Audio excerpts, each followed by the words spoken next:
Hello guys, welcome to my channel. My name is Jesper Offersen, and today we are going to talk about sunscreens. As I mentioned in one of my previous videos, sunscreen is something that you need to put on every day, and I confess that I have not always done so, but I thought, okay, maybe it's time that I start to incorporate it into my daily routines and not just when I'm on the beach.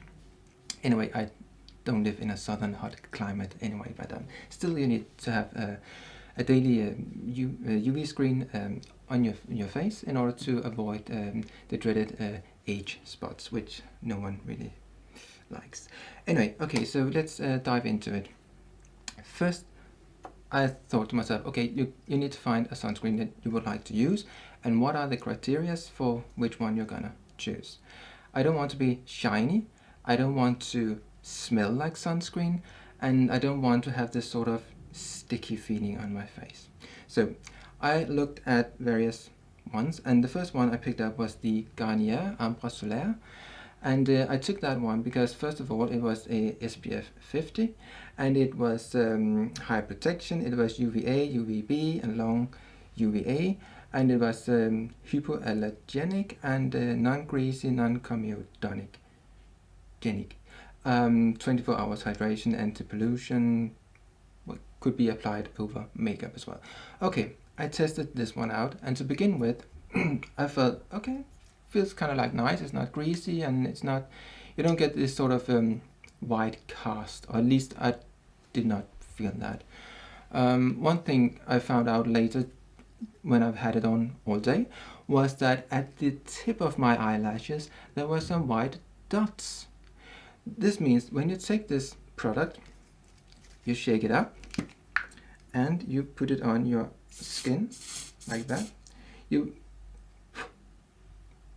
If you can see it, it's kind of like you would not touch this, because the idea is that if you put it onto your makeup, you are not supposed to smear it in afterwards. You just have to sink in. But it kind of like looked okay. But I said, at the end of the day, I had white dots at the end of my eyelashes. So I thought, okay, that is the deposit of what is in this one in order to keep it matte, I guess. And I also noticed that when I looked at my crease line, I had a white line. And so I thought, maybe I should find another sunscreen to use instead. And one of the other things about it is that I guess it's fine if you use it outdoors.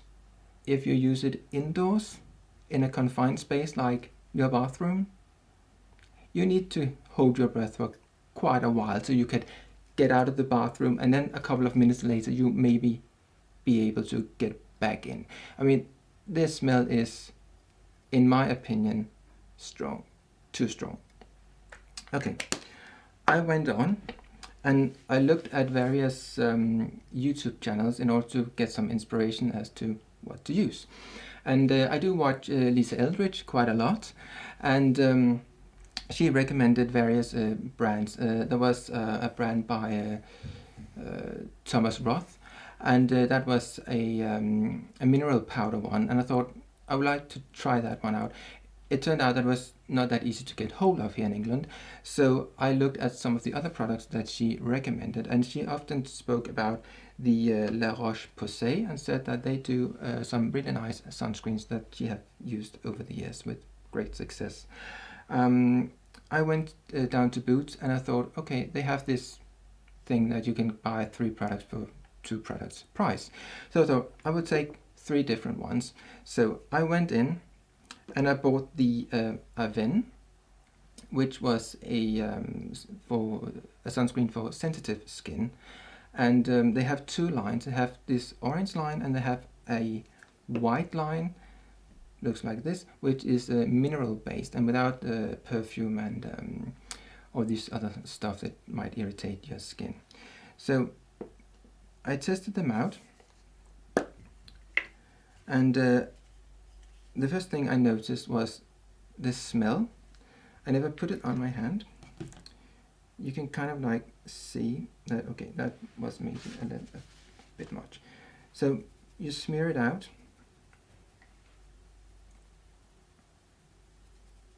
and this is a matte formulation, but still, if you look at it, you might see a white cast, and that will last all day. It has this kind of bluish whitish tint to it, or cast to your face, and it's not a lot, but I feel it's there. And at the end of the day, again, when I looked at the crease line on my eyelids, I saw this white line in there, so I thought I would try and find something else. And one of the other things that I bought on that day was the La Roche-Posay, which I have spoken about before, and you can see that in one of my other videos, and I will put a link to it down below. But if I use this one next to the other one, and first of all, you need to shake it up.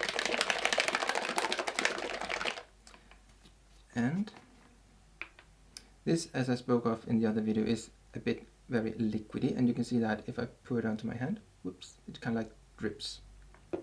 But when you even that out, in my opinion, this does not leave a white or bluish cast on your face, and it does come up as matte. Though it is not a mattifying formulation, because I do actually have another product which is a mattifying formulation, and I did not buy that one because I read a review, and a guy said that he used it on his face and he had issues when it hit his beard.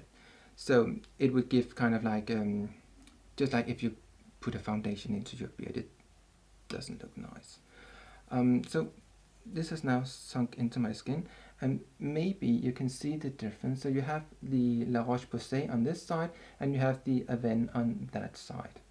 In my opinion, this does not leave a white cast, whereas the other one, you maybe be able to see that it has sort of a white cast. It's not a lot, but I feel it's definitely there. Another thing is the smell, and I would say this one, the Avène here, it has a smell like a sanatorium thing. I'm not keen on it, but it's not overpowering. The other one, the La Roche-Posay, also has a fragrance, and it's a bit stronger than the Avène. However, in my opinion, I like it better, and I don't feel that it lingers all day long. It goes away relatively quick, I would say. So I actually bought another product before I went in and bought these three ones, the two from Avène and the one from La Roche-Posay. And that other one was the Riemann P20. You might call it Riemann, but it's a German name, so it's a Riemann. Anyway, why I bought this one was because of these stars down here. You can maybe see. And what they indicate is that this has been tested and been found to be of the best quality. Therefore, it has 5 stars. Other products that has 4 stars or 3 stars are not as good. And one example is actually the Garnier Ambre Solaire, which has only, if I can find it, they have 3 stars up here. If you can maybe see that. So what that means is that with my common sense, I say, okay, this is SPF 50, but 3 stars, well, it can't be good, can it? Because if it was really good, it would have been given 5 stars, I assume. So I would, in that instance, I would rather go with this one, which has only a SPF 30, but it has 5 stars. So it's actually a really good SPF 30. Anyway, what does SPF actually mean? It means that if you are in the sun for 20 minutes and you burn, if you use a factor 30, you could stay 30 times as long in the sun before you burn. Another thing is that if you compare SPF 50 and SPF 30, then some people say that you can actually get some issues with your skin if you're using an SPF 50, because there is a lot more of these sunscreens in this product than there is in the other one, which has only SPF 30. So that is one thing to keep in mind as well. I found another product as well, and that was the one that I spoke of before, the Avène. One thing to say about this product is that Avène has two lines. They have a white line and they have a green line. No, an orange line. This is the orange one. This is the white one. So the difference is that this is for sensitive skin. This is for very sensitive skin. So this one is mineral based. So this is a mineral filter in this one. And these are chemical filters in this one. Now, when I tried this one out, I thought, I don't think I will ever use it. They recommend it for babies and children, and absolutely it has a complete purpose in that sense. But I feel, because I'm going to try it, so first of all you shake it up, and I just take the other hand, let me put it on the other hand, and you smear it out as good as you can.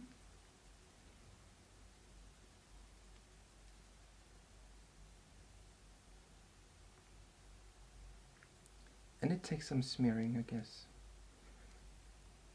Anyway, I think you can now see that it looks rather white. Can you see that? And if you put that on your face, I will do that at the end of the video, and you can see for yourself if that is something you would like to use. I'm not using it. Something else, because if you put a sunscreen on your lips, it kind of like, you can taste it. So I thought I would like to have something that is not the sunscreen that I put on my face. I don't want that to go onto my lips. So I needed a lip balm or a lipstick or something like that to put the SPF on my lips. And I have for many years used the Blistex one, and that is the Daily Lip Conditioner.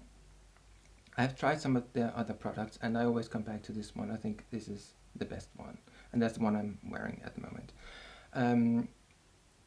I looked at it and I thought, it doesn't really say SPF on it, so I thought I need to find something else. And when I looked in Boots in order to find it, I saw how the packaging actually looks, and down here it actually says SPF 15. So I thought, okay, I can just keep using that as I have always done. And one thing is that when you put a sunscreen on, you have an SPF 30, or if you like 50, or perhaps 15, but I mean that's not a lot. So your lip conditioner you most likely put on a lot of times during the day. So for that reason you can go with a much lower SPF, because you are constantly reapplying during the day, and you're not doing that unless you are on a beach with a regular sunscreen. One thing to say as well is that the consistency, the formulations of these products, I would say this one, the Riemann one, it says that it is a light cream formula. Well, in my opinion, I don't think this is in any way a light cream. I think it's relatively heavy, and you will shine quite a lot when you use this one. So, but I think it's really good as such, and I would use it on the beach, but I would not use it on an everyday occasion. So as I said in the other video, which I will give a link to below, one thing you can do if you find that your sunscreen is making you a bit too greasy or a bit too shiny, you can always use your setting powder. And as I've said before, I like to use the Mercier setting powder, and that kind of bring down the shine a little bit, but it will come through, but it will not be overwhelmingly shiny. It will be more like a dewy finish, as I said in the other video. So yes, I think this was pretty much it for this video tutorial. Hopefully you got some inspiration as to which one you would choose, and if you would like me to say more about it, let me know in the comments below. And well, have a nice summer. See you. Bye.